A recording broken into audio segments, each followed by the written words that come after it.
14 years ago, on my 18th birthday, I woke up expecting cake and celebration. Instead, my parents Harold and Susan handed me a duffel bag and said the words that shattered my world. "You're an adult now, Delmar. Figure it out." They pushed me toward the front door while my younger brother Trevor watched from the upstairs window, his face pressed against the glass. I stood on that porch in complete shock, holding everything I owned in one bag as the people who were supposed to love me unconditionally slammed the door in my face and changed my life forever. The morning started like any other birthday in the Williams household, which meant it was already disappointing before it began. Harold, my father, worked as a supervisor at the metal fabrication plant across town, and he ruled our house with the same iron fist he used to manage his factory floor. Susan, my mother, sold real estate and had perfected the art of cold professionalism that served her well in business, but made her emotionally unavailable as a parent.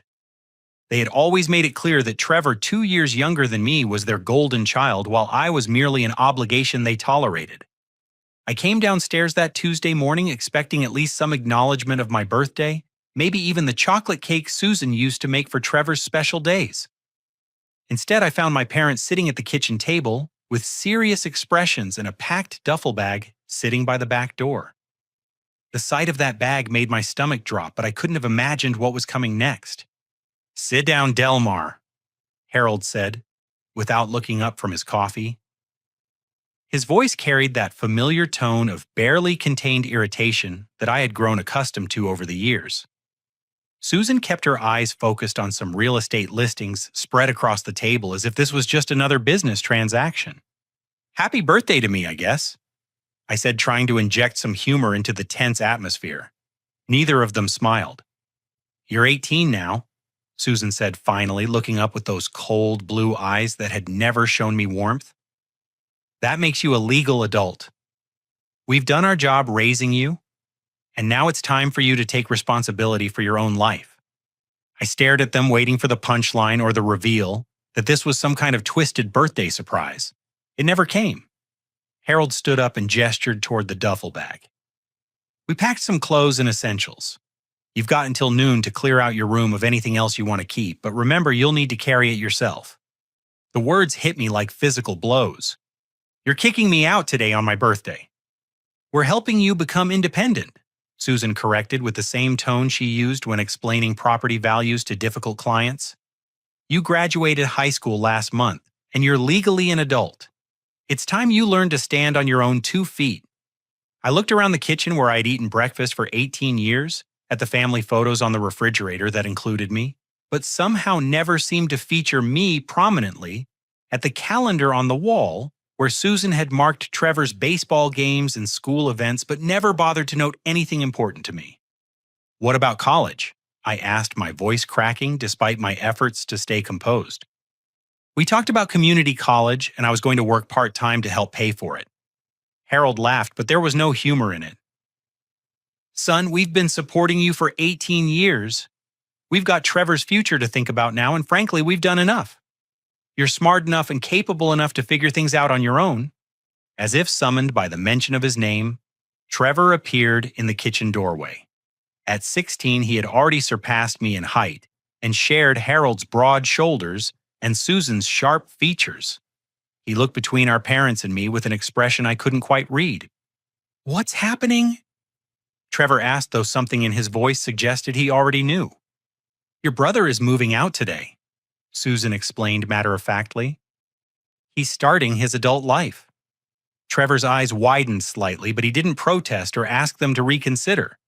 He just nodded and grabbed a banana from the counter before heading back upstairs. That casual dismissal hurt almost as much as my parents' coldness. I spent the next 3 hours mechanically gathering my belongings, trying to make sense of what was happening. My room, which had never felt particularly personal or welcoming, looked even more sterile as I emptied it. I packed another bag with books, a few photos, and some sentimental items, but I had to leave behind my desk my bed and most of my childhood possessions. When noon arrived, Harold and Susan stood by the front door like security guards, waiting to escort me out of a building. I slung both bags over my shoulders and walked toward them, still hoping they would change their minds or reveal that this was all some elaborate test of my character. "Where am I supposed to go?" I asked one final time. "That's for you to figure out," Harold replied. "You're an adult now, Delmar. Adults solve their own problems." I stepped onto the front porch and heard the door close behind me with a finality that echoed in my chest. As I walked down the driveway, I glanced back at the house and saw Trevor watching from his bedroom window. Our eyes met for a moment, and I thought I saw something that might have been sadness or guilt, but he quickly stepped away from the glass. Standing on the sidewalk with everything I owned in 2 bags, I felt smaller and more alone than I ever had in my life. The neighborhood around me looked exactly the same as it had that morning, but everything felt different.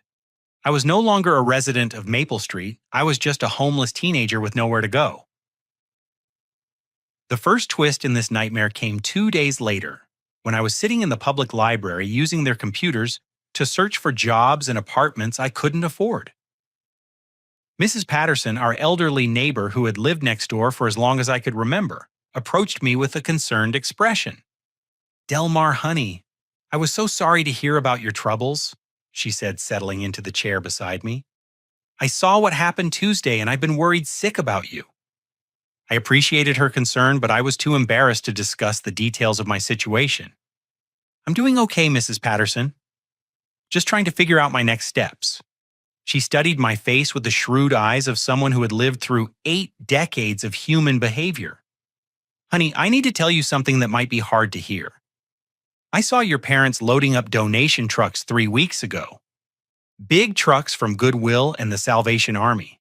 They were hauling out furniture from your room boxes of your old clothes photo albums, even that baseball trophy you won in Little League." The words hit me like ice water. 3 weeks ago. Maybe longer. I saw them doing it on multiple days always when you were at school or work. They had this whole operation planned out, sweetheart. This wasn't some spur-of-the-moment decision they made on your birthday. I stared at the computer screen without seeing it, trying to process this revelation. My parents hadn't kicked me out in a moment of frustration or tough love. They had been systematically erasing me from their home for weeks, disposing of my childhood and my history like unwanted clutter. "I'm sorry, honey," Mrs. Patterson said gently. "I thought about saying something at the time, but I didn't want to interfere in family business. Now I wish I had." That night, I slept in Riverside Park on a bench near the playground where I had spent countless hours as a child. The irony wasn't lost on me. As I lay there under a thin blanket I had bought at a thrift store, staring up at stars, barely visible through the light pollution, I realized that my parents hadn't just abandoned me. They had been planning my elimination from their lives with the same careful attention to detail that Susan brought to her real estate contracts. The calculated nature of their betrayal hurt worse than the abandonment itself. This wasn't a moment of anger or disappointment in my choices. This was a deliberate, methodical disposal of an unwanted child who had finally reached the age where they could legally get rid of me. I was completely and utterly alone, and for the first time in my life, I understood that I always had been. The first month after my parents threw me out taught me lessons about survival that no high school class could have prepared me for. I spent my days walking between businesses, filling out job applications, and trying to project confidence despite sleeping in parks and washing up in gas station bathrooms. My savings from my part-time job at the grocery store amounted to $347, which seemed like a fortune until I started pricing apartments and realized it wouldn't even cover a security deposit anywhere. I eventually found work at Bradley's Warehouse, a massive distribution center on the outskirts of town that hired anyone willing to do manual labor for minimum wage. The job involved loading and unloading delivery trucks, organizing inventory, and doing whatever tasks the supervisors assigned throughout 10-hour shifts. My body ached constantly during those first weeks as I adjusted to the physical demands, but I was grateful to have steady income and a place to go each day. With my first paycheck, I managed to rent a room at the Crossroads Extended Stay, a rundown motel that charged by the week and didn't ask too many questions about employment history or references. The room smelled like stale cigarettes and cleaning chemicals, and the thin walls meant I could hear every conversation, argument, and television program from the neighboring units. But it had a bed, a small refrigerator, and a bathroom that was mine alone, which felt like luxury after sleeping outdoors. I was starting to find my rhythm and even saving a small amount each week when the real cruelty of my situation revealed itself. After 6 weeks of steady work, I decided to apply for a better position at Henderson's Auto Parts, a family-owned business that paid $2 more per hour and offered the possibility of learning a skilled trade. The interview went well, and the owner, Frank Morrison, seemed impressed with my work ethic and willingness to learn. 3 days later, Frank called me at the warehouse during my lunch break. His tone was apologetic but firm. "Delmar, I'm sorry, but I can't offer you the position we discussed," he said. "I did some checking around town as I do with all potential hires, and I heard some concerning things about your background." My heart sank. "What kind of things, Mr. Morrison?" "Well, your father, Harold, mentioned that you've had some problems with drugs and that there were some incidents of theft from your family. He seemed genuinely concerned about your well-being, but felt it was his responsibility to warn employers about potential issues." The phone felt heavy in my hand. "Mr. Morrison, I've never used drugs in my life, and I've never stolen anything from anyone. Whatever my father told you, it's not true." "Look, son, I'm sure you're trying to turn your life around, and I respect that. But I can't take the risk of hiring someone with that kind of history. I hope you understand." I understood perfectly. Harold and Susan weren't content with just throwing me out of their home. They were systematically destroying any chance I had of building a life in our town. The revelation that they were actively sabotaging my employment opportunities felt like being betrayed all over again. Over the following weeks, I discovered the full extent of their character assassination campaign. Harold had apparently spoken to several business owners, painting me as a troubled young man who had stolen money from his parents to buy drugs and had become violent when confronted about his behavior. Susan had shared similar stories with her real estate colleagues and clients, expressing fake concern about my well-being while simultaneously destroying my reputation. The most devastating part was how readily people believed their lies. Harold and Susan were respected members of the community. Harold had supervised dozens of men at the factory and was known for his no-nonsense approach to work and discipline. Susan had helped families buy and sell homes for 15 years and had built relationships throughout the county. Who was going to believe the word of an 18-year-old with no fixed address over two established professionals who were simply concerned about their troubled son? I tried confronting them directly, driving my beat-up Honda Civic to the house on Maple Street and ringing the doorbell like a stranger. Susan answered with the same cold expression she had worn on my birthday, as if she had been expecting this visit. "What do you want, Delmar?" she asked, without inviting me inside. "I want you to stop telling people I'm a drug addict and a thief," I said, trying to keep my voice steady. "I want you to call Frank Morrison and anyone else you've spoken to and tell them the truth." "I don't know what you're talking about," she replied, with convincing innocence. "I've never said anything untrue about you to anyone." "People are telling me that Dad has been warning employers about my supposed drug problems and theft. You know that's not true, Mom. You know I've never done any of those things." Susan's expression didn't change. "Your father and I have occasionally expressed concern about your choices and behavior to people who asked about you. If potential employers are interpreting our honest concerns as warnings, that's not our responsibility." The casual cruelty of her response left me speechless. She was admitting to spreading lies about me while simultaneously denying any wrongdoing. Harold appeared behind her in the doorway, his arms crossed and his face set in the stern expression that had intimidated me throughout my childhood. "You need to leave now, Delmar," he said. "This is our property and you're not welcome here."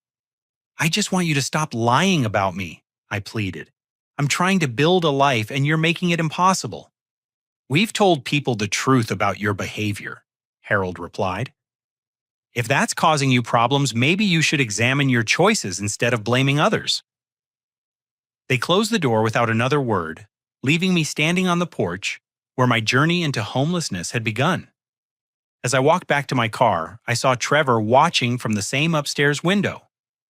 This time, when our eyes met, he quickly closed the blinds. That night, sitting in my depressing motel room and calculating how long my savings would last, I realized I had two choices. I could stay in town and continue fighting against their lies and manipulation, or I could leave and start over somewhere fresh where Harold and Susan's poison hadn't reached. The decision was easier than I expected. 3 days later, I loaded everything I owned into my Honda and drove 3 hours south to Springfield, a mid-sized city where no one knew my name or my history. I used the last of my savings to rent a tiny studio apartment above Murphy's laundromat, a cramped space that reeked of fabric softener and detergent but offered privacy and independence. Finding work in Springfield proved easier than I had expected. Without Harold and Susan undermining my efforts, I was hired within a week at Riverside Construction, a mid-sized company that specialized in commercial and residential projects.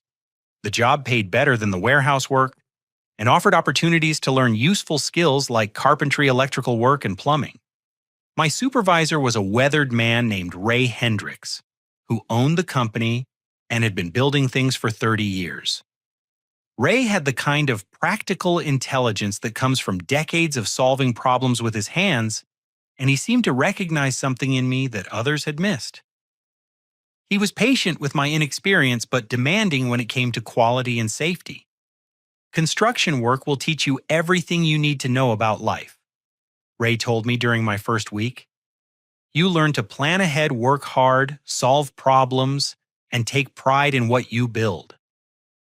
But most importantly, you learn that you can create something good and solid from nothing but raw materials and determination. I worked double shifts whenever Ray would let me, partly because I needed the money and partly because I craved the satisfaction of building something tangible and useful. Each day, I could see the progress we were making on whatever project we were completing, whether it was framing a new house or renovating an old office building. After months of feeling like my life was falling apart, it was therapeutic to spend my days putting things together. My studio apartment was barely large enough for a bed, a small table, and a dresser, but I kept it clean and organized. I cooked simple meals on a hot plate and studied construction manuals and business books from the library during my evenings. Slowly, very slowly, I was building something that resembled a normal life. The damage my parents had done to my credit by taking out loans in my name without my knowledge became apparent when I tried to get a better apartment or a car loan. But even those obstacles felt manageable now that I was earning steady money and gaining valuable skills. I was learning that I was capable of far more than Harold and Susan had ever given me credit for. For the first time since my 18th birthday, I began to believe that I might actually be able to figure it out after all. Ray Hendricks became the father I had never really had, though it took me months to recognize what was happening between us. He was in his mid-50s with calloused hands and sun-weathered skin that told the story of decades spent working outdoors. Ray had built Riverside Construction from nothing, starting as a solo handyman and gradually expanding into one of Springfield's most respected contracting companies. What set Ray apart from other bosses I had encountered was his genuine interest in teaching rather than simply giving orders. He would explain why we used certain techniques, show me how to read blueprints and calculate materials, and patiently correct my mistakes without making me feel stupid or incompetent.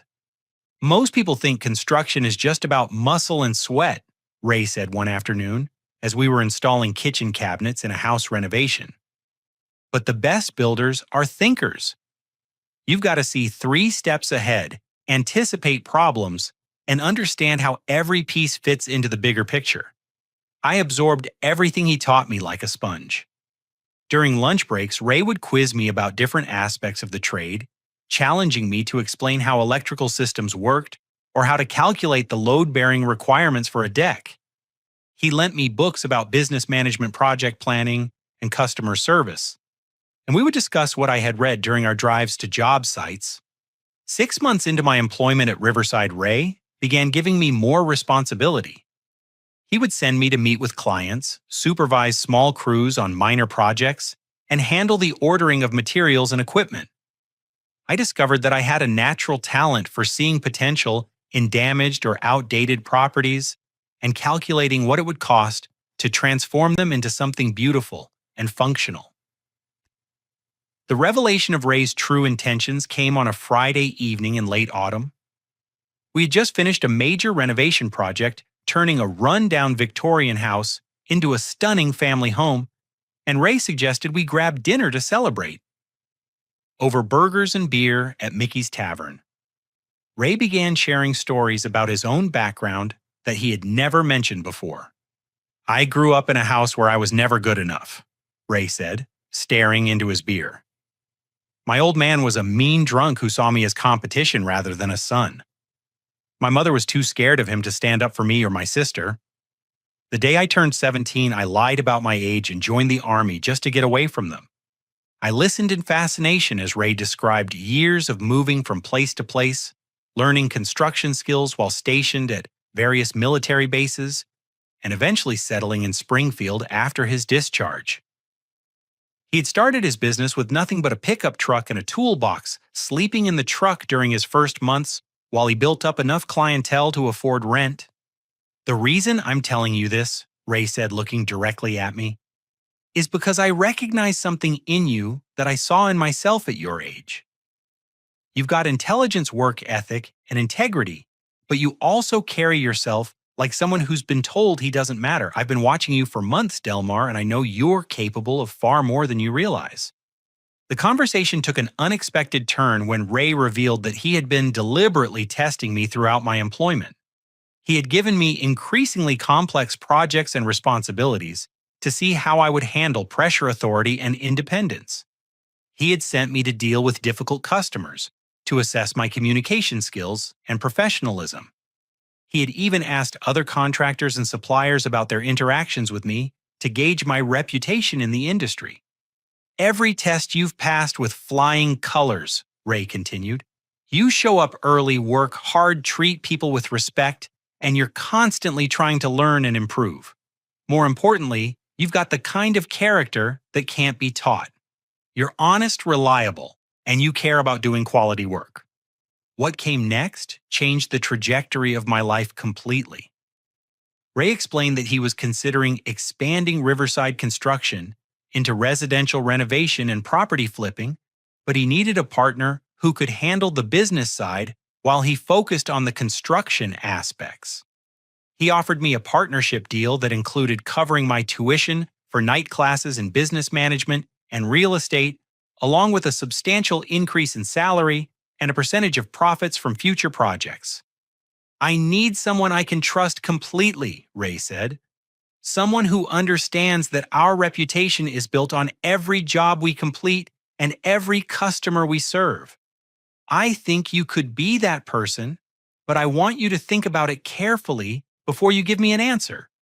I was so overwhelmed by his offer that I could barely speak. No one had ever expressed that level of confidence in my abilities or offered me such an incredible opportunity. After months of being told by my parents that I was worthless and would never amount to anything, Ray's belief in my potential felt almost impossible to accept.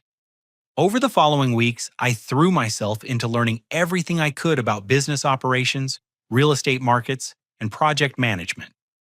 Ray enrolled me in night classes at Springfield Community College, where I studied accounting, marketing, and business law. During the day, he continued teaching me advanced construction techniques and involving me in the planning and budgeting for major projects. I discovered that I had a natural aptitude for identifying undervalued properties and visualizing how they could be transformed. Ray would drive me through different neighborhoods, and I would point out houses that were being neglected or sold below market value due to cosmetic problems that could be easily fixed. We would research the properties, calculate renovation costs, and project potential profits from either flipping or renting them. My living situation improved dramatically, as my income increased.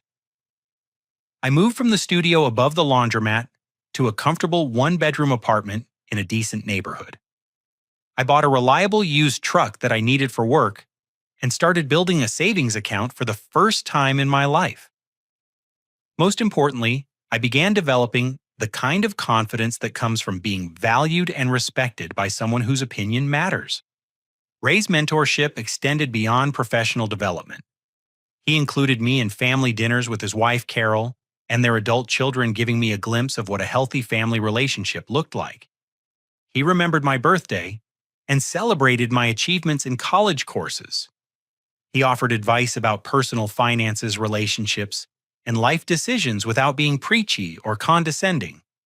For the first time since my 18th birthday, I began to understand that my parents' rejection of me said nothing about my worth as a person and everything about their character. Ray saw qualities in me that Harold and Susan had either missed or chosen to ignore. Under his guidance and encouragement, I started to believe that I might actually be capable of building something meaningful with my life. The partnership with Ray became official 6 months later when we completed our first property flip together. We had bought a foreclosed house for $38,000, invested another $22,000 in renovations, and sold it for $79,000. Our profit of $19,000 was more money than I had ever seen at one time, and Ray insisted on splitting it equally despite my minimal financial contribution to the initial purchase. "This is just the beginning," Ray said as we celebrated our success. "With your eye for potential and my construction experience, we're going to build something special together." He was absolutely right.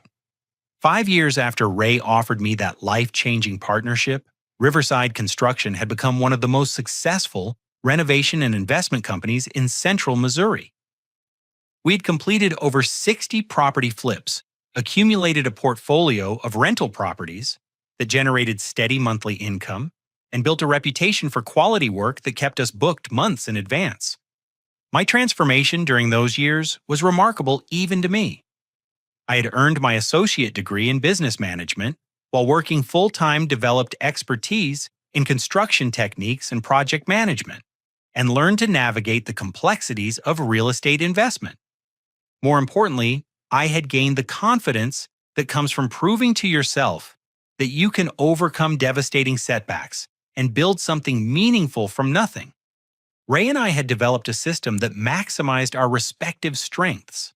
I handled the business operations, including finding undervalued properties, negotiating purchases, managing finances, and dealing with real estate agents and lenders. Ray supervised the construction crews, ensured quality control, and managed the technical aspects of our renovation projects. Together, we could take a rundown house and transform it into a beautiful, functional home that families would love while generating substantial profits for our business. My personal life had also stabilized in ways I never could have imagined during those dark early months in Springfield. I lived in a beautifully renovated craftsman-style house that Ray and I had purchased as an investment property, but which I had fallen in love with and bought from the company at market value.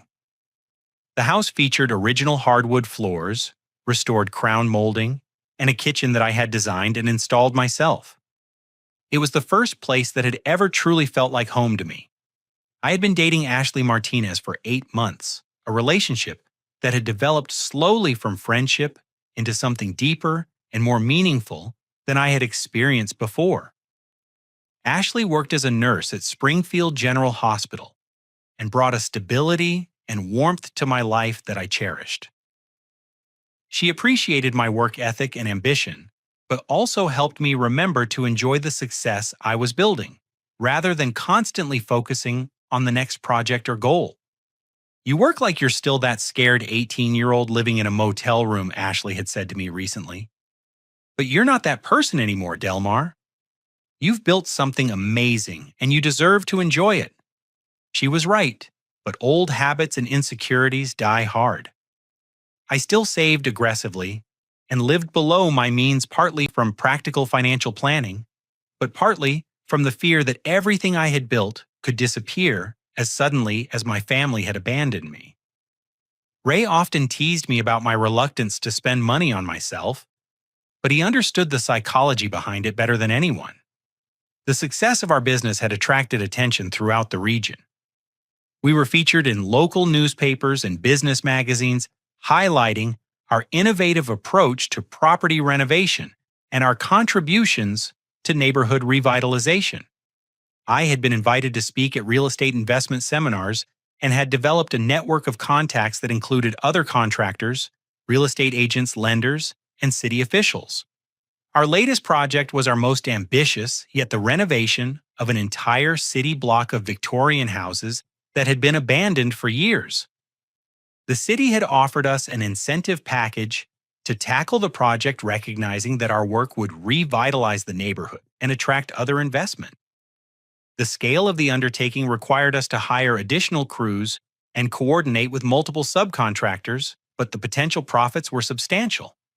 It was during this period of professional success and personal happiness that the first signs of trouble from my past began to emerge.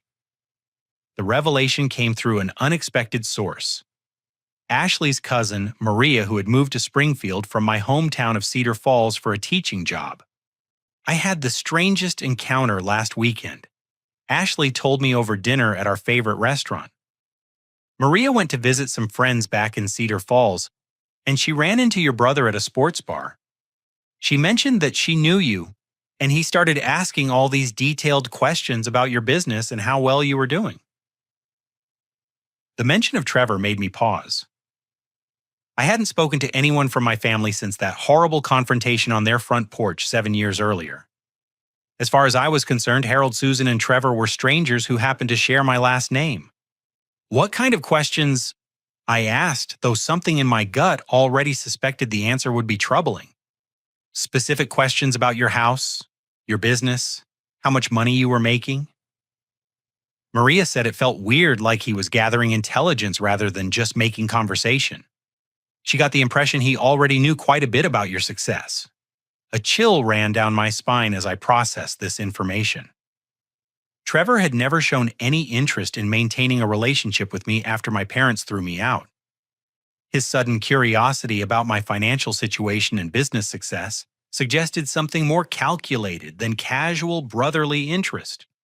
Over the following weeks, I began paying attention to my social media presence and online footprint in ways I never had before. I discovered that our company website included detailed information about our projects, including before and after photos of properties we had renovated. Local newspaper articles about our business included quotes from me and information about our expansion plans. My LinkedIn profile, which I had created for professional networking, contained information about my education, work history, and business accomplishments. The disturbing realization hit me that anyone who wanted to research my success could find substantial information about my financial situation and business operations with minimal effort. If Trevor was indeed gathering information about me, he would have found plenty of material to work with. I decided to test my suspicions by asking Ray to make some discreet inquiries with contractors and suppliers who worked throughout the region. What he discovered confirmed my worst fears. Multiple people reported being approached by someone claiming to be my brother, who asked detailed questions about Riverside Construction's projects, profits, and future plans. The person had presented himself as someone who was proud of my success and was considering investing in our business. "It's definitely reconnaissance," Ray said after compiling the reports. "Someone is conducting a systematic investigation into your business and personal finances. The question is why?" I knew why, even though I didn't want to admit it to myself. Harold and Susan had spent 7 years ignoring my existence. But now that I had achieved measurable success, they were suddenly interested in my life again. Their interest wasn't motivated by pride or affection. It was motivated by greed and entitlement. The thought that my parents might be planning to re-enter my life after years of abandonment and character assassination made me physically sick. I had worked incredibly hard to build something meaningful from the wreckage they had left behind, and the idea that they might try to claim some portion of my success was both infuriating and terrifying. "What are you going to do if they show up?" Ashley asked when I shared my suspicions with her. "I don't know," I admitted. Part of me hopes they'll stay away, but another part of me wants the chance to tell them exactly what I think of them and everything they put me through. What I couldn't have anticipated was how much worse their eventual return would be than anything I had imagined during those sleepless nights when I worried about their motives. The reconnaissance mission Trevor had been conducting was just the beginning of a plan that would test every ounce of strength and resolve I had developed over the previous 7 years. But I was no longer the frightened teenager they had thrown out with nothing but a duffel bag.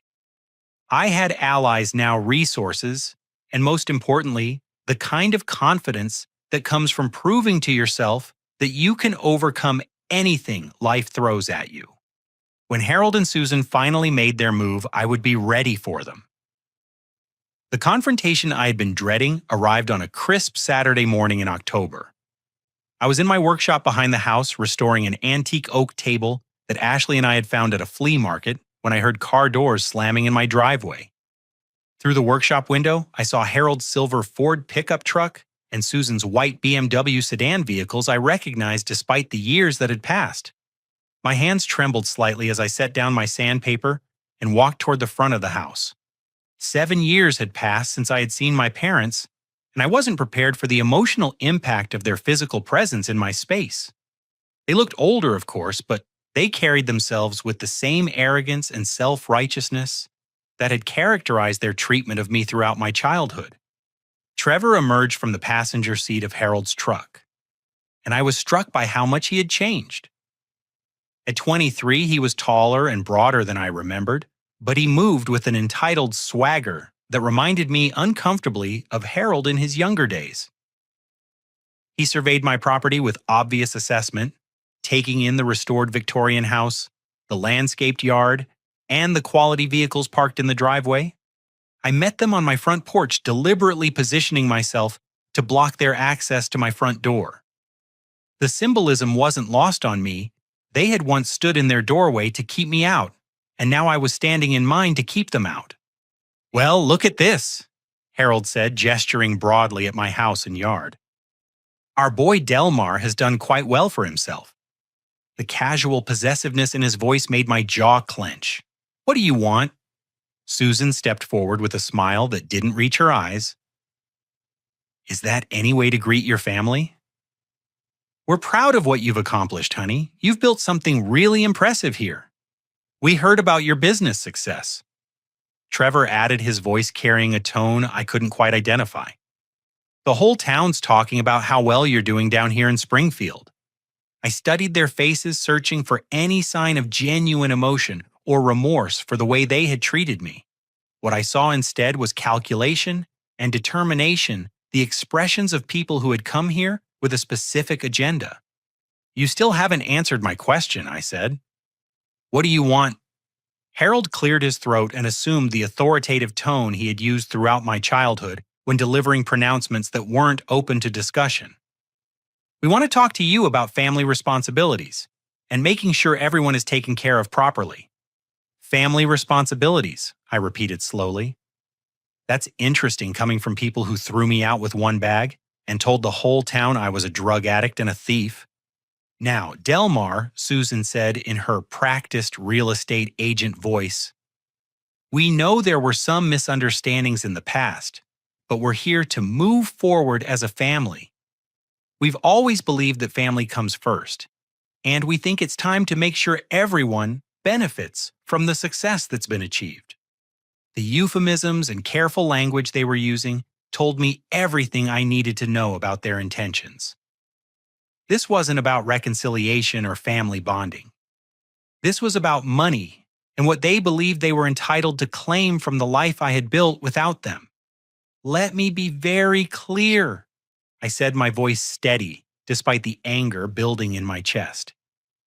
"You are not my family. You stopped being my family the day you threw me out and tried to destroy my reputation. You have no claim to anything I've built, and you're not welcome on my property. Trevor stepped forward with a smirk that revealed his true character. Actually, big brother, we think we do have a claim. You see, Mom and Dad have been thinking about the future, and they believe this house would be perfect for me to start my own family.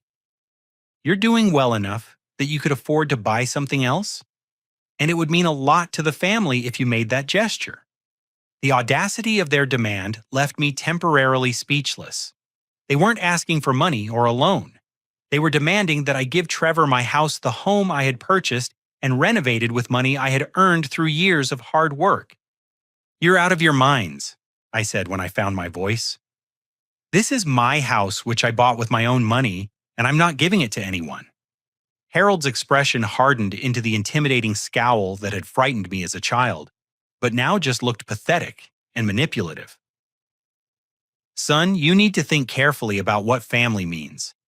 Trevor stayed loyal to us while you ran off and abandoned your responsibilities. He deserves some security and stability, and you're in a position to provide that." "What responsibilities did I abandon?" I demanded. "You kicked me out. You told me I was on my own, and that I needed to figure out my own life.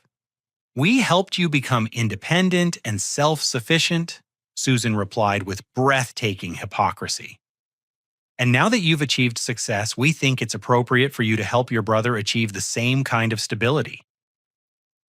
The conversation was becoming increasingly surreal.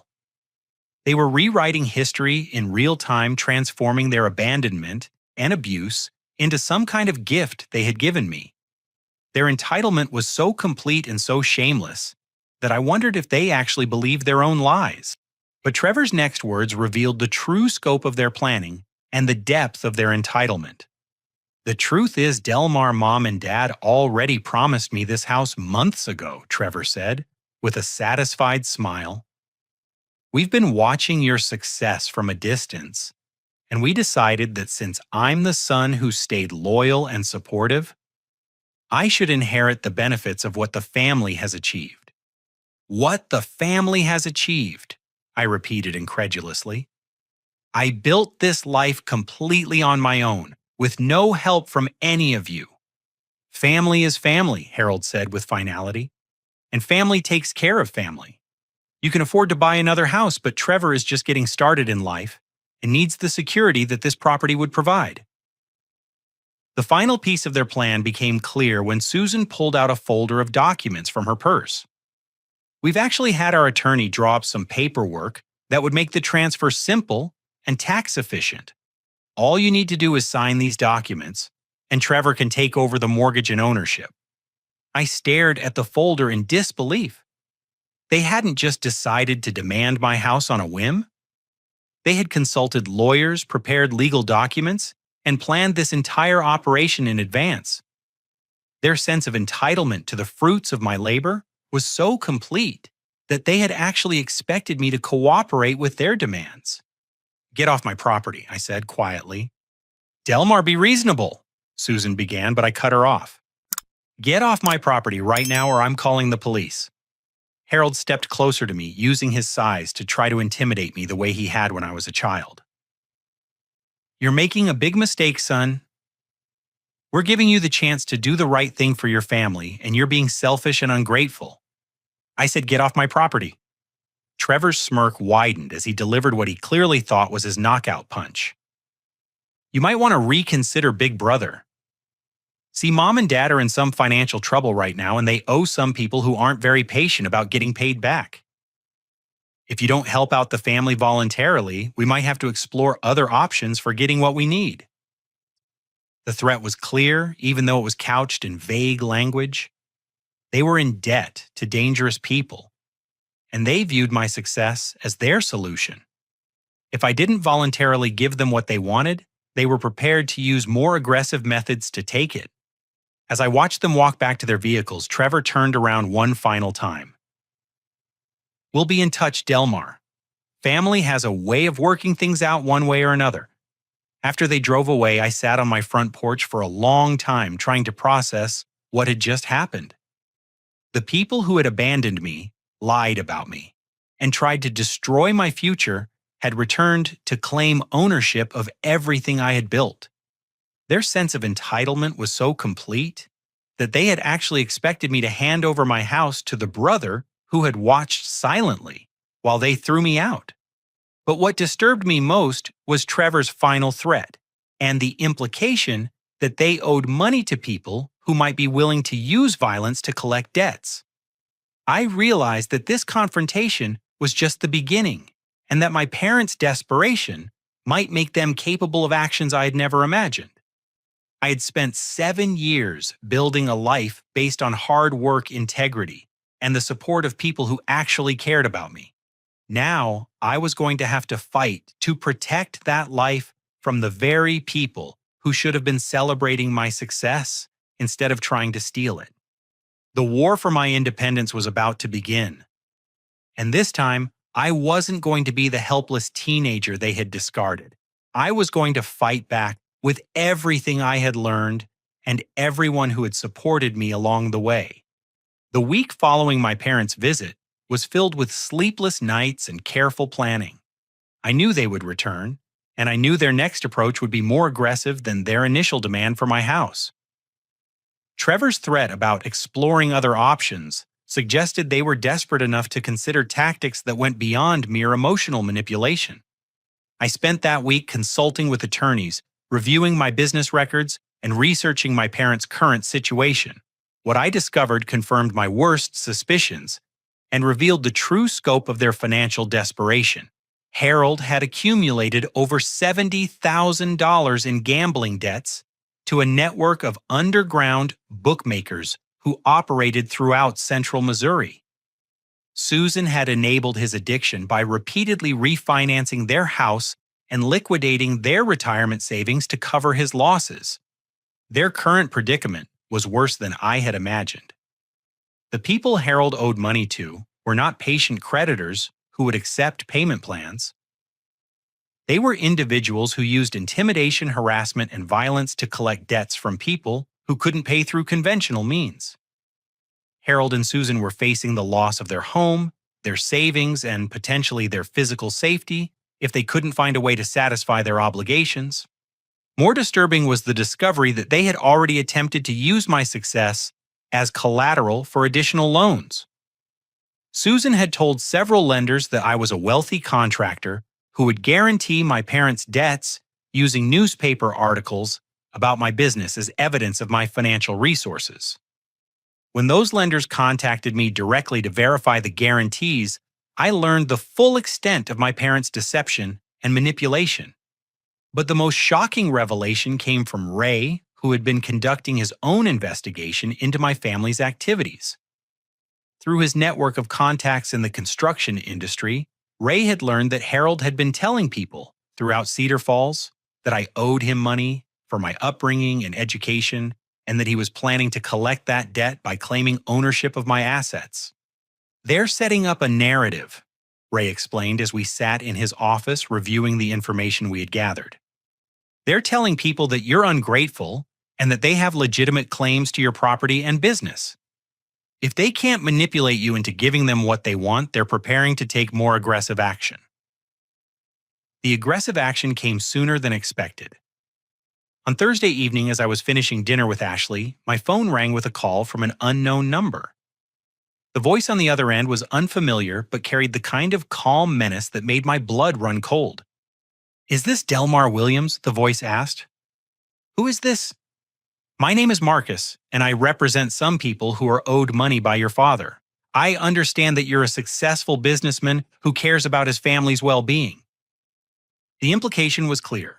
Harold's creditors were now involving me in their collection efforts, using my parents' lies about family obligations to justify their harassment. "I don't owe my father any money," I said firmly. "Whatever debts he has are his responsibility, not mine." "That's not how your parents explained the situation to us," Marcus replied. "They seem to think you'd be willing to help them out of their current difficulties. Maybe we should have a conversation in person to clear up any misunderstandings." I hung up immediately and called the police to report the threatening phone call. The officer who took my statement explained that the call itself didn't constitute a crime, but he advised me to document any future contact and to take precautions for my personal safety. That night, Ashley and I stayed at Ray's house, while I decided how to respond to this escalating situation. The realization that my parents had involved dangerous people in their manipulation campaign forced me to confront the possibility that my physical safety and Ashley's safety might be at risk. The final confrontation came 3 days later, but not in the way I had expected. Instead of returning to my house, Harold, Susan, and Trevor appeared at the Riverside construction office during business hours, apparently believing that a public setting would give them an advantage in their demands for money and property. I was in the middle of a meeting with a potential client when Ray knocked on my office door and announced that my family was in the reception area, demanding to speak with me immediately. I excused myself from the meeting and walked out to find Harold, Susan, and Trevor sitting on the couch in our waiting area like legitimate visitors rather than the extortionists they had become. "We need to settle this family business once and for all," Harold announced as soon as he saw me. "We've tried to be reasonable, but you've been stubborn and selfish. Now we're going to explain your responsibilities to you in terms you can't ignore." The presence of other clients and employees in the office forced me to maintain professional composure, but I could feel anger building in my chest like a physical pressure. Their willingness to bring their manipulation campaign into my workplace demonstrated how far they were willing to go to get what they wanted. "This is not the place for this conversation," I said quietly. "You need to leave immediately." "We're not leaving until you agree to help your family," Susan replied with the same cold determination she had shown throughout my childhood. "Your father owes money to people who aren't going to wait much longer, and you're the only one who can solve this problem." Trevor leaned forward with his familiar smirk. "Come on, Delmar. You got this successful business and that nice house. You can afford to help out the family that raised you and gave you the values that made your success possible." The hypocrisy of their claims about giving me values and support was so breathtaking that I almost laughed. But what happened next changed everything and gave me the opportunity I had been waiting for to end their manipulation permanently. Ray appeared in the reception area carrying a thick folder of documents, and his expression was grimmer than I had ever seen it. He looked directly at Harold and Susan before speaking in a voice that carried throughout the office. "Before this conversation goes any further," Ray announced, "I think everyone should know that Delmar and I have been expecting this visit for quite some time. We've been investigating your activities, your financial situation, and your plans for involving my business partner in your personal problems." Harold's confident expression faltered slightly. "What are you talking about?" Ray opened the folder and began reading from documents with the precision of a prosecutor presenting evidence. "I'm talking about the $73,000 you owe to illegal gambling operations. I'm talking about the fraudulent loan applications where you listed Delmar as a guarantor without his knowledge or consent. I'm talking about the threats you've made through intermediaries to extort money from my business partner." The color drained from Susan's face as Ray continued reading from his files. "I'm also talking about the character assassination campaign you conducted 7 years ago when you told employers throughout Cedar Falls that Delmar was a drug addict and a thief. We have sworn statements from witnesses who heard those lies directly from your mouths." But Ray wasn't finished. He looked directly at me before delivering the revelation that would change everything. "Most importantly," Ray continued, "I want everyone to understand that Delmar Williams is no longer your son in any legal sense. 3 years ago, I legally adopted him as an adult. He chose to become my son, and I chose to become his father. That makes me his next of kin, his business partner, and his legal heir." The silence in the office was deafening. Harold, Susan, and Trevor stared at Ray and me in complete shock, apparently unable to process what they had just heard. "The adoption was Delmar's idea," Ray continued, "and it was my honor to accept him as my son. Unlike some people, I recognize his character, his integrity, and his value as a human being. He has earned everything he has achieved, and no one has any claim to his success except the people who actually supported and believed in him. I pulled out my own folder of documents and placed it on the coffee table in front of my former family. These are copies of the adoption papers, along with documentation of every lie you told about me, every fraudulent loan application you submitted, and every threatening contact you've made. I've already given copies to the police, the FBI, and the attorneys who are handling the harassment and extortion charges we're filing against you. Trevor's smug confidence had completely evaporated. You can't do this, we're your family. No, I replied with a calmness that surprised even me. Ray is my family. Ashley is my family. The people who believed in me and supported me when you threw me away like garbage are my family. You are strangers who happen to share my original last name. Harold stood up with his fists clenched, apparently ready to resort to physical intimidation, but Ray stepped between us with the kind of protective instinct that real fathers show for their children. I wouldn't recommend that, Ray said quietly. This building has security cameras, there are witnesses present, and the police are already aware of your threats and harassment. If you touch my son, you'll be arrested before you make it to the parking lot. Susan tried one final manipulation attempt, appealing to emotions that no longer existed. Delmar, honey, we know we made mistakes, but we're still your parents. Families should forgive each other and work together to solve problems. You stopped being my parents the day you threw me out, I replied, and you proved you learned nothing from that mistake when you came here, demanding my house and threatening me with violence. Real parents celebrate their children's success. They don't try to steal it. I gestured toward the folder of documents on the table. Those papers include restraining orders that prohibit all of you from contacting me, visiting my home or business, or involving me in your financial problems in any way. If you violate those orders, you'll be arrested immediately. As they walked toward the door in stunned silence, I delivered the final message that would end their manipulation forever. Harold, Susan, and Trevor Williams. I called after them using their full names deliberately. I want you to understand something very clearly. I built my life from nothing after you discarded me. I succeeded because of my own work and the support of people who actually cared about me. You have no claim to anything I've achieved, and you never will. Stay out of my life permanently. After they left, Ray put his hand on my shoulder with the kind of paternal pride and support I had never experienced from Harold. I'm proud of you, son, he said. That took courage, and you handled it perfectly.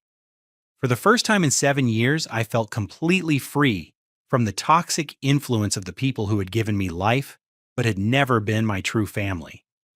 The legal adoption had been more than just paperwork. It had been a declaration that family is defined by love, support, and choice rather than biology or legal obligation. The war for my independence was over, and I had won decisively.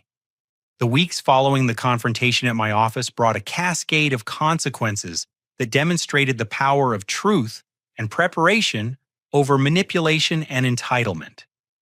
The legal system moved swiftly once prosecutors reviewed the evidence Ray and I had compiled documenting Harold and Susan's fraud, harassment, and extortion attempts. Harold was arrested within 10 days on charges of identity theft and loan fraud for the applications he had submitted using my name as a guarantor without my consent. The financial institutions he had attempted to defraud provided additional evidence, and federal investigators became involved when they discovered the scope of his gambling debts and the criminal networks he had been dealing with to secure illegal loans. Susan faced her own legal consequences for her role in the harassment campaign and for enabling Harold's fraudulent activities. Her real estate license was suspended pending investigation, and several of her former clients came forward with complaints about her misrepresentation of properties and unethical business practices that had been overlooked for years. The criminal investigation revealed that Harold owed money to far more dangerous people than even I had realized. Federal agents arrested several members of the illegal gambling operation as part of a larger investigation into organized crime activities throughout the region. Harold's cooperation with that investigation became part of his plea agreement, but it also meant that he would likely face retaliation from former associates who blamed him for their legal troubles. Trevor, who had been the most arrogant during their demands for my house, faced the reality of his parents' criminal behavior and his own complicity in their schemes. The investigation revealed that he had been actively gathering intelligence about my business and finances for over a year, acting as their scout and accomplice in planning their extortion attempt. But the most satisfying consequence was watching their entire narrative of family loyalty and obligation collapse under scrutiny. The people they had told about their ungrateful son and their legitimate claims to my success learned the truth about their abandonment, lies, and manipulation. The community that had once respected Harold and Susan as upstanding citizens now understood them to be criminals who had tried to exploit their own child's success. The restraining orders I'd obtained were never violated, partly because Harold and Susan were dealing with their own legal problems, and partly because they finally understood that I was no longer the helpless teenager they had discarded. I had allies, resources, and the kind of strength that comes from building something meaningful despite overwhelming obstacles. Ray's legal adoption of me became a source of strength and pride, rather than just a defensive legal maneuver. At age 32, I finally had the father I had always deserved, someone who believed in my potential, celebrated my achievements, and stood by me when facing difficult challenges. Carol Ray's wife embraced her role as my stepmother with the same warmth and support, and their adult children welcomed me as their brother, without reservation or jealousy. The adoption also clarified my inheritance and estate planning in ways that protected everything I had built. Ray and I restructured our business partnership to reflect our family relationship, and we began planning for the long-term growth of Riverside Construction as a family enterprise that could be passed down to future generations. My relationship with Ashley deepened as we navigated these challenges together. She had seen me at my most vulnerable and angry, and her unwavering support during the confrontation with my former family convinced me that she was someone I wanted to build a future with. 6 months after the legal battles ended, I proposed to her in the workshop behind our house, surrounded by the tools and projects that represented everything I had learned about creating something beautiful from raw materials and determination. Ray officiated our wedding ceremony, exercising his authority as both my father and an ordained minister who had performed marriages for friends and employees over the years. The guest list included people who had supported and believed in me, colleagues from Riverside Construction, classmates from my business courses, neighbors who had watched me rebuild my life, and Ashley's family who had welcomed me with the kind of acceptance I had never experienced from biological relatives. The absence of Harold, Susan, and Trevor from my wedding was not a source of sadness, but rather a confirmation that I had successfully separated myself from toxic relationships that had never served my well-being. Real family celebrates your happiness and success. They don't try to steal it or demand credit for achievements they had no part in creating. Our business continued to thrive as we expanded into affordable housing development for young adults, aging out of foster care, and other disadvantaged populations. The work was personally meaningful because I understood the challenges of starting adult life without family support or financial resources. Each project we completed represented an opportunity for someone else to build a stable foundation for their future. I established a scholarship fund at Springfield Community College for students pursuing construction and business management degrees, particularly those who were supporting themselves without family assistance. The program provided not just financial support, but also mentorship and internship opportunities through Riverside Construction. Seeing young people overcome obstacles similar to my own experiences reminded me how far I had traveled from that terrified teenager sleeping in parks and washing up in gas station bathrooms. The legal resolution of my parents' crimes brought a sense of closure that I hadn't expected.